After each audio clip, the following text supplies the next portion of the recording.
Today, we're talking with one of Facebook Gaming's fastest growing streamers, RYDA.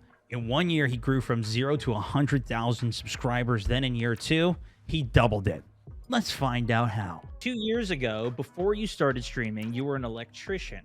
What made you want to switch over to streaming, content creation, not exactly the same workflow? Well, I always had the impression that I want to play games. Getting into gaming and content creation and streaming was like becoming a professional athlete, like being one of the best in the world. So as I grew older, I was always kind of the guy that would play games and would be good, but it was never something I could ever see myself taking on as a career. You know, and I think you've been there before, and I think a lot of creators get in this mindset. You're nervous, you're afraid, you're scared. And being a streamer is pretty scary and terrifying at times. The first time you go live, that feeling that you have, you know, whenever 5 people are watching you, it's a really hard feeling to describe. You know what I mean? And you've been there, you have loads of people that watch you. It's different. So I was always afraid to kind of take that plunge. And one of my good friends, Helm's World here on Facebook, "Hey, RYDA, I'm streaming. You should give it a try. You're really good. You're better than I am. If I can pull an audience, you can." No, man. I'm this, I'm that. You know, basically, it was a cover up that I was afraid to try it, realistically. Because at the end of the day, whenever you're afraid to try something, you either don't want to fail or you don't think you can do it. He kind of talked me into it, and I never really took the offer. Decided to go to school, grow up, get a big boy job, kind of start my family. And I was getting on Warzone. This was back in August 2020. I was getting on Warzone. Me and him were going to catch up. And him and I started talking, and he was just living the dream, man. Like playing video games for a living. He had the best job ever. And we were just talking in Discord, and he's like, "Dude, you really should try. Maybe." So we got to talking about it. The next 6 days later, got my old PC fired up, and that's kind of how I got started. Wow. That's awesome, man. You tweeted, "I'm addicted to the rush of finding undiscovered content and posting it first." Can you expand a bit more? Like, what do you mean by that? What you're looking for? So I remember the day that I tweeted that was the day that all the changes were coming to the Rebirth Island. So when they brought the bunkers in, when you would get in the bunkers and you would get the Juggernaut, you would get the Specialist. That day was the day where we were just running around Rebirth Island like chickens with their heads cut off, trying to figure out what to do. And it was to the point where that day is the day where I had like one of my good friends, one of my mods at the time, who's a streamer now, was on ATV and was like ramming me into the bunker door. And I recorded that video and we posted it, and people were just like, "How do you find stuff out like this?" And then like on update day, you know exactly how I am. I mean, the gears are turning. I've learned a lot of this from you and other people. When new content comes out, people want to know and people want to watch it. And the undiscovered content goes so far.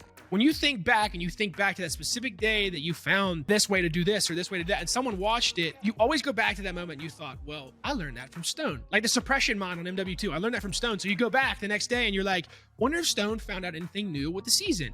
And finding that undiscovered content and getting back to what you're saying, I think that is an avenue and a route that brings unique viewers back to your channel, because they know you are the guy that's going to figure out everything besides the Car 98 build. They know you're the guy that's going to find this out, and you're the guy to go to find this.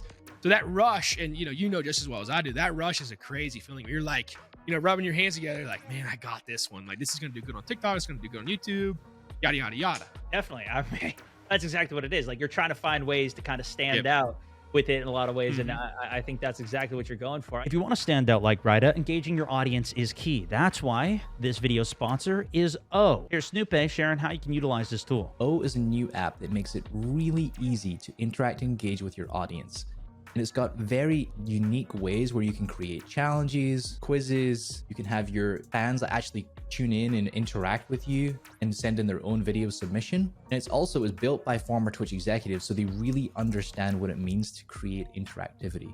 There's going to be a link to the app in the description, and I really encourage you to check it out, play around with it, and see about fun ways that you can engage with your community on the app. Throughout your journey, you've tweeted your stats year over year to measure how you've grown. How has looking back to each year kind of motivated you, helped keep you going, or has it been a detriment at all? I saw significant growth from year 1 to year 2. And I could see where people, kind of get that feeling. They don't want to show their sub count, their viewer count kind of like is discouraging, or it causes people to comment certain things. Your mental health is very important as a creator. You can't downplay that. And I've been the guy to hide my viewer count from myself. I've been that guy.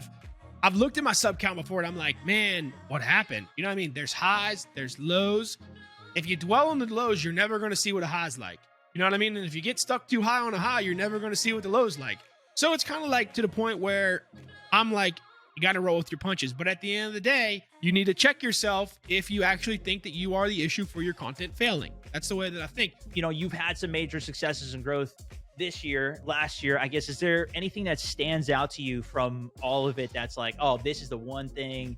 Hitting the clip plan with you was a pretty wild time. And a lot of people at that point, you know, I was very small and my following now has grown 10 times, over 10 times. And people see that clip and they're like, dude, like, that's you? I'm like, yeah. You know, like, they're like, when did you do that? And I reposted that clip lately because people came to my chat and they were like, right, I saw this clip. When did you and Stone play together? You look way different. I'm like, dude, that thing's a year and a half old. You're releasing on a daily schedule. Are you putting this on both of the platforms at the same time? Like, are you prioritizing one over the other? And are you seeing viewership, I guess, on both of them? Because it looks like your Facebook is still doing phenomenal, as well as you're posting a lot of that content, and that has its own ad split that's absolutely pretty good as well. My editor works on a lot of my YouTube stuff on recommended posting times, and I absolutely have a different community on YouTube. But like you're saying, I typically like to space my content to when someone is going to be on the platform, so everyone knows that follows me, I'm live on the afternoon, and then I'll take a 3-hour break. So sometime after my stream, you know, I'll be off for another 3 hours. I like to maybe put something out right then.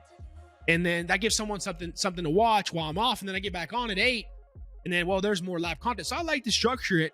And lately what I've been doing, honestly, is I'll release something at 8 in the morning. So I'll go 8 in the morning, 12, release something again at 5, and then I'll release something at 8. So I got the whole day planned out, whether you want to watch on Facebook or YouTube, whether you're a short form guy, you're a live form guy, or you're a long form guy. You brought up a point that I thought is really interesting too, which is I've noticed this as well, as each of the audiences that I have on different platforms is very different. There's Absolutely. some people that do go across, and I guess, have you seen any successes in bringing anybody across from other platforms, or anything that you think stands out for you in terms of growing your audience on different platforms? I have brought some people over and then brought some people from one platform to another. And I'll be honest with you, it's easy to bring people to YouTube. When you get people to YouTube, they enjoy YouTube. I've been able to merge a lot of my YouTube community and my Facebook community. People will, from my YouTube videos, you know, will comment, Noti Gang, right, I love your videos, right, what's the setup? And then they'll come over to Facebook and it'll be a completely different name, and they'll be like, right, how's it going today? I'm like, hey man, like, good seeing you in chat for the first time. They're like, no dude, I've been here. Like, I'm just from YouTube. I'm just a different name because I'm on Facebook now. I really think that you can bring viewership to different platforms, but I think it's harder in certain situations. The demographic on platforms is way different. TikTok's demographic is very, very different than Facebook's. I think someone on TikTok would rather